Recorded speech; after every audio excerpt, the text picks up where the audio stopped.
교육부가 학부모들이 편하게 유치원 원생 모집에 지원할 수 있도록 전자 시스템을 만들었습니다. 그런데 막상 사립 유치원들은 이용을 거부하고 있습니다. 특히 부산의 이용률이 가장 낮은데요.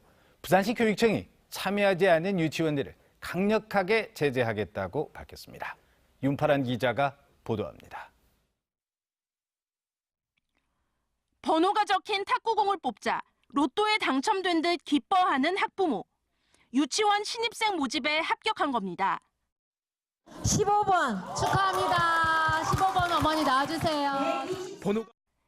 이제 국공립 유치원에서 이런 진풍경은 사라졌습니다. 입학관리 전자 시스템인 처음 학교로가 도입됐기 때문입니다. 하지만 사립 유치원은 다릅니다. 부산 지역 사립 유치원의 처음 학교로 참여율은 불과 5%, 서울 80%, 광주 60%, 인천 35%에 턱없이 못 미치고 전국에서도 최저 수치입니다.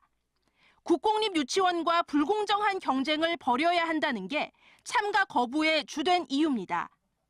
부산시 교육청은 처음 학교로 미참여 사립 유치원을 강력 제재하기로 했습니다. 월 52만 원의 원장 기본급 보조비, 25만 원 안팎의 학급 운영비 등을 중단해 돈줄을 조인다는 계획입니다. 또 특별 감사를 실시하고 각종 공모 사업에서도 배제하기로 했습니다. 유독 우리 부산의 경우만 해도 5%밖에 안 되는 굉장히 그 참여율이 저조하기 때문에 학부모들의 입장에서 보면은 참여하는 것은 당연하다고 봅니다. 한국유치원총연합회 부산지부는 참가 여부를 개별 판단에 맡기기로 했습니다. 교육부는 아직 결정하지 못한 사립 유치원을 위해 처음 학교로 사용 신청 기간을 보름 연장했습니다. MBC 뉴스 윤파란입니다. 정부가 잇따라 내놓은 고강도 부동산 규제 여파로 부산 지역의 경기 침체가 각종 수치로 드러나고 있습니다. 수차례 지역 여건을 감안해달라고 정부에 건의를 했지만 외면당하고 있어서 특단의 대책이 시급하다는 지적입니다. 정은주 기자가 취재했습니다. 올 들어 9월까지 부산 지역 주택 매매 거래량은 37,300여 건으로 지난해에 비해 35.9% 감소했습니다. 9.13 부동산 대책이 발표된 9월은 42.7%가 줄어 앞으로도 거래 절벽은 당분간 지속될 전망입니다. 건설사 등이 사업 속도 조절에 나서면서 올 3분기 부산의 건축 인허가 면적도 전년 대비 18.7%나 줄었습니다. 부산은 입주 경기 실사 지수가 지난 9월 80.6에서 지난달에는 59.3까지 떨어져 입주에 대한 불안감이 커지고 있는 것으로 나타났습니다.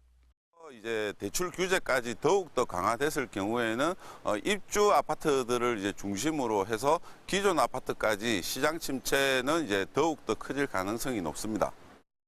정부가 수도권 집값을 잡기 위해 부동산 규제 정책을 잇따라 발표한 가운데 6개 구군이 조정 대상 지역으로 묶인 부산은 시장 안정을 넘어 급속한 경기 침체가 현실로 드러나고 있습니다. 무주택자와 건전한 투자자들 육성을 하기 위한 세제 지원과 금융 지원을 통해서 거래 활성화를 가장 최우선으로 시행해야 할 것으로 생각을 하고 있습니다. 조정 대상 지역 해제 등 이미 여러 차례 지역 특성에 맞는 규제책 마련의 필요성을 정부에 건의했지만 시간만 끌고 있습니다. 특히 지역 부동산 침체로 메이저 건설업체보다 지역 건설업체의 경영난이 가중되고 있어 자칫 돌이키기 힘든 백약 무효의 상황이 우려됩니다. MBC 뉴스 정은주입니다. 부산 상공회가 부동산 신탁회사 설립 추진에 나섰습니다.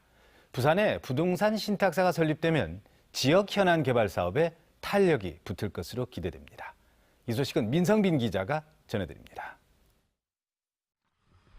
다수의 투자자들로부터 자금을 모아 부동산이나 부동산 관련 대출 등에 투자하고 수익을 배당하는 부동산 신탁회사.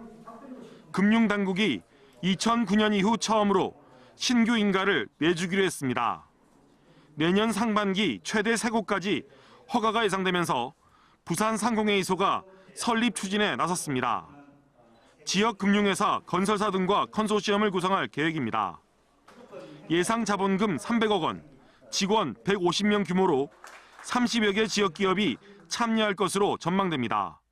유유 설비나 유유 공장 용지를 손쉽게 매각할 수 있거나 안 그러면 그걸 개발함으로써 그에 대한 이제 효과가 우리 제조업에 직접 오게 되면은 우리 제조업이 좀 질적으로 성장하거나.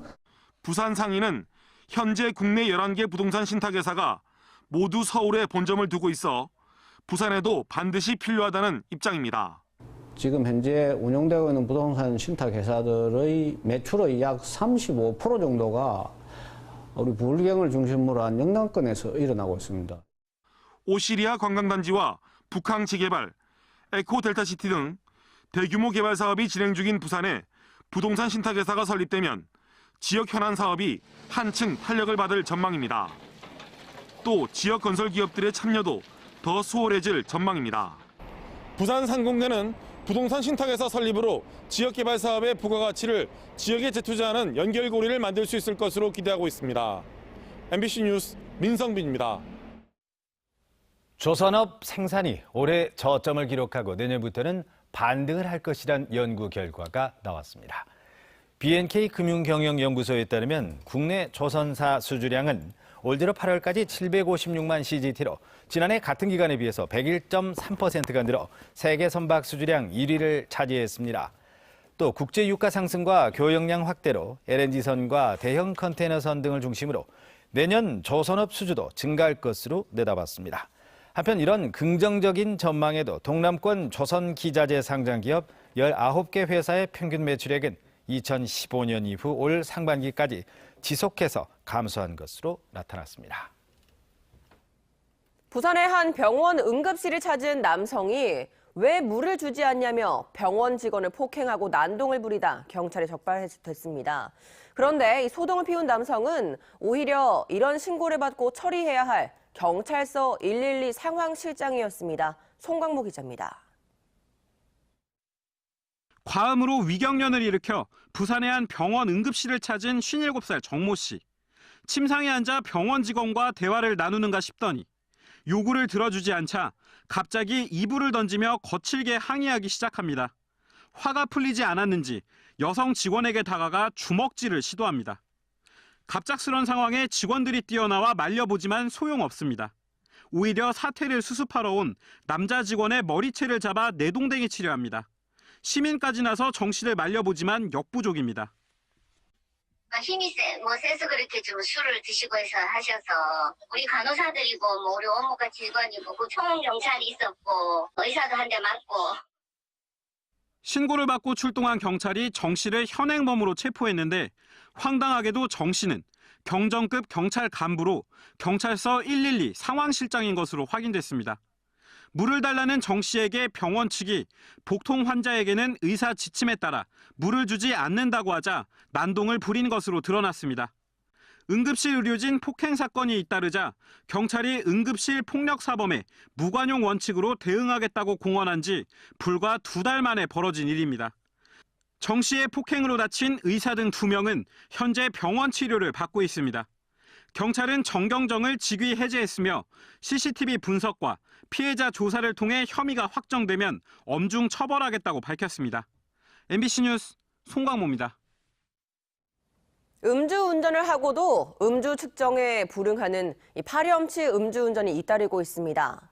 단속을 상시화하는 등 경찰이 특단의 대책을 준비하고 있습니다. 류재민 기자가 보도합니다. 술 취한 남성이 운전석에 앉아 경찰과 승강이를 벌입니다.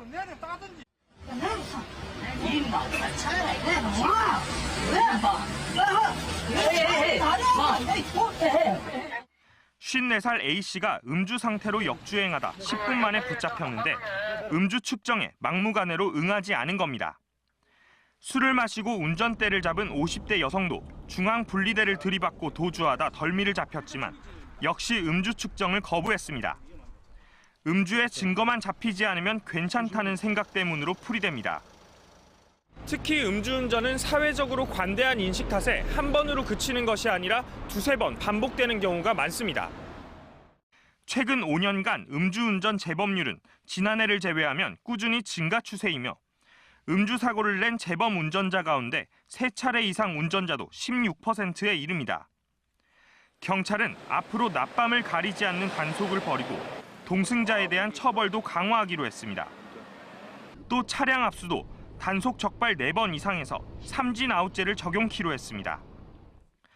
형사적인 처벌 강화와 면허에 대한 행정적 제재를 강화하는 한편 주간과 야간, 새벽 시간대를 불문한 음주운전 단속 활동으로 언제 어디서든지 단속이 된다는 이런 상시 단속 체제로 특히 연말이 다가오는 이달부터 석 달간은 보다 강도 높은 특별 단속을 벌이기로 했습니다. MBC 뉴스 류잼리입니다. 내년부터 경상남도의 모든 초중고등학교에서 무상급식이 시행됩니다. 김경수 경남지사와 박종훈 도교육감의 전격적인 합의로 경남은 전국에서 5번째로 전면 무상급식을 시행하게 됐습니다. 서윤식 기자입니다. 경남도청과 경남교육청의 합의에 따라 그동안 무상급식에서 제외됐던 동지역 110개 고등학교 6만 3천여 명의 학생도 차별 없는 혜택을 보게 됐습니다. 전면 무상급식은 김경수 지사와 박종훈 도교육감의 선거 공약입니다. 무상급식, 무상교육을 확대하는 데 대해서 도에서 특별한 지원을 해주는 관련 예산은 식품비 기준 1,724억 원으로 올해보다 555억 원 늘어납니다. 도가 30%, 교육청이 30%, 시군이 40%를 부담하기로 해 도의 부담률이 높아졌습니다. 부담률은 과거 도와 도교육청 간 해묵은 쟁점이자 책임 전가의 대상이었습니다. 학교 급식 싸움에서부터 경남교육을 걱정하시는 도민들과 학부모님들이 오늘 이 자리가 있을 수 있도록 만든 주역들이다 이렇게 생각합니다. 더 좋은 식재료를 제공하기 위해 올해 한 끼에 평균 2,500원이던 식품비 단가를 3,000원으로 인상하기로 했습니다. 홍준표 지사 시절 무상급식 지원을 중단하면서 대체 사업으로 시행된 서민자녀 교육 지원 사업은 대폭 손질합니다. 이에 따라 바우처 사업을 일부 축소하고 100억 원을 저소득층 급식비로 전환해 교육청에 지원하기로 했습니다. 지난 2014년 홍준표 지사의 무상급식 보조금 지원 중단 선언 이후 4년여 경남은 인천과 세종, 전북, 전남에 이어 전국에서 5번째로 전면 무상급식 시행을 목전에 두고 있습니다. MBC 뉴스 서윤식입니다. 한동안 다소 추웠던 날씨는 오늘 낮부터 조금씩 풀리겠습니다. 한낮에 19도 안팎까지 오르면서 예년 기온을 회복하겠는데요. 주말인 내일도 맑은 가운데 기온이 조금 더 올라 야외 활동하기 좋겠습니다. 자세한 날씨 정민경 기상캐스터입니다. 요즘 가을 날씨가 많다 싶을 정도로 쌀쌀함을 넘어 춥게 느껴졌는데요. 오늘 아침 기온도 8도 선에서 시작하며 예년 기온을 밑돌고 있습니다. 다행히 오늘 낮부터는 날이 조금씩 풀리겠습니다. 한낮에 최고 19도 안팎까지 오르겠고요. 미세먼지 농도는 보통 수준을 보이겠습니다. 주말을 맞이해 산행 계획 세우시는 분들 많으시죠? 보시다시피 월출산과 두륜산을 제외한 전국 대부분의 산이 울긋불긋한 단풍으로 물들었는데요. 주말 내내 전국에 맑은 하늘이 드러나 가을 나들이 즐기기 좋겠습니다. 모레 부산은 한낮 기온이 21도 안팎까지 오르겠습니다. 다만 요즘 대기가 많이 건조한 만큼 작은 불씨가 큰 화재로 이어지지 않도록 각별히 주의하시기 바랍니다. 다음은 위성 영상입니다. 연일 하늘은 쾌청하지만 경남 내륙 지역에는 짙은 안개가 끼어 있습니다. 이 안개는 해가 뜨면서 서서히 사라지겠습니다.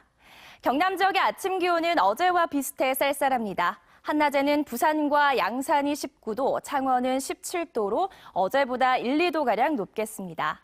바다의 물결은 동해남부 먼바다에서 최고 1.5m까지 비교적 낮게 일겠습니다. 다소 추웠던 이번 주와 달리 다음 주는 딱 예년 이맘때 늦가을 날씨를 보이겠습니다. 아직까지 뚜렷한 비 소식은 없고요. 절기 입동인 다음 주 수요일에도 기온은 크게 떨어지지 않겠습니다. 날씨였습니다.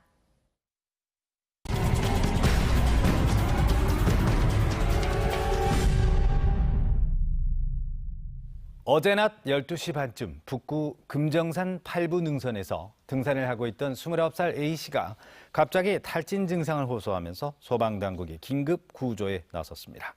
신고를 받고 출동한 소방당국은 헬기를 이용해 A씨의 위치를 파악한 뒤 소방대원을 내려보내 긴급 조치를 취하고 곧바로 A씨를 병원으로 옮겼습니다. 기장경찰서는 해외여행 인터넷 카페 운영진으로 속여 회원들에게 접근해 수천만 원을 가로챈 혐의로 25살 A씨를 구속했습니다. A씨는 지난 2월부터 8개월 동안 모 해외여행 정보 공유 인터넷 카페에서 여행 견적 문의를 한 회원들에게 접근해 숙박이나 항공권을 대신 예약해주겠다고 속여 모두 37명에게서 2,600만 원을 받아 가로챈 혐의를 받고 있습니다. 경찰은 A씨가 급하게 휴가를 계획해 시간에 쫓기고 있는 학생들이나 가족들을 상대로 범행을 저질렀다고 밝혔습니다.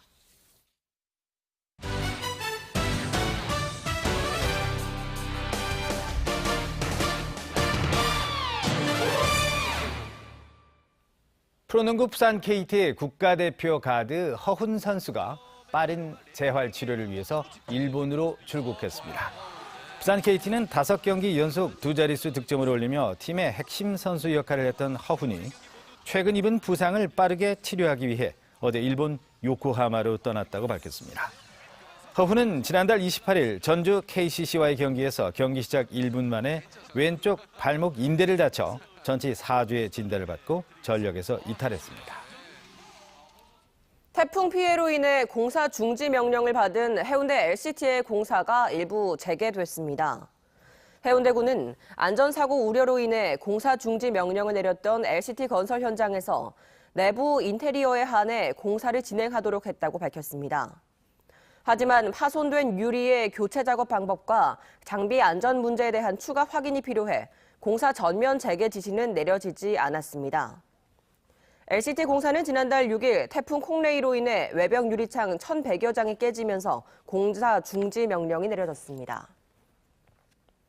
남구의 한 아파트 단지 재건축 일정이 구청의 행정미흡으로 일시 정지되면서 조합원들의 반발이 거세지고 있습니다. 남구 대연비치 재건축 조합원 100여 명은 어제 남구청을 찾아 구청이 타당성 조사를 누락한 채 사업 시행 인가를 내줘 큰 피해를 보고 있다며 구청의 미흡한 행정을 비판하고 피해 보상을 촉구했습니다. 아침부터 시작된 조합원들의 항의 방문은 늦은 밤까지 이어졌고 일부에선 물리적 충돌까지 빚어졌습니다. 남구청은 재건축 사업비가 10% 이상 오르면 법에 따라 사업 타당성 재조사를 해야 하는데 이를 누락한 채 관리 처분 인가를 내줬다 뒤늦게 사업을 일시 정지시킨 것으로 드러났습니다. 세계 항만 산업의 현안과 미래 발전 방안을 논의하는 부산 국제 항만 컨퍼런스가 어제 부산항 국제여객터미널 컨벤션 센터에서 개막했습니다. 올해로 6회째를 맞은 컨퍼런스에는 세계 선사협의회 로널드 위도우 회장과 해운물류 분석업체 드루리의 팀파워 본부장 등 전 세계 항만 전문가들이 연사로 나섰습니다. 특히 오늘은 IBM 코리아의 엄경순 최고기술 책임 전무와 머스크그룹의 팀 스미스 아시아 총괄 대표도 참석해 항만물류 분야 최신 IT 기술도 소개할 예정입니다. 요즘 가을 날씨가 맞나 싶을 정도로 쌀쌀함을 넘어 춥게 느껴졌는데요. 오늘 아침 기온도 8도 선에서 시작하며 예년 기온을 밑돌고 있습니다. 다행히 오늘 낮부터는 날이 조금씩 풀리겠습니다. 한낮에 최고 19도 안팎까지 오르겠고요. 미세먼지 농도는 보통 수준을 보이겠습니다. 주말을 맞이해 산행 계획 세우시는 분들 많으시죠? 주말 내내 전국에 맑은 하늘이 드러나 가을 나들이 즐기기 좋겠습니다. 모레는 부산의 한낮 기온이 21도 안팎까지 오르겠습니다. 다만 요즘 대기가 많이 건조한 만큼 작은 불씨가 큰 화재로 이어지지 않도록 각별히 주의하시기 바랍니다. 다소 추웠던 이번 주와 달리 다음 주는 딱 예년 이맘때 늦가을 날씨를 보이겠습니다. 아직까지 뚜렷한 비 소식은 없고요. 절기 입동인 다음 주 수요일에도 기온은 크게 떨어지지 않겠습니다. 날씨였습니다.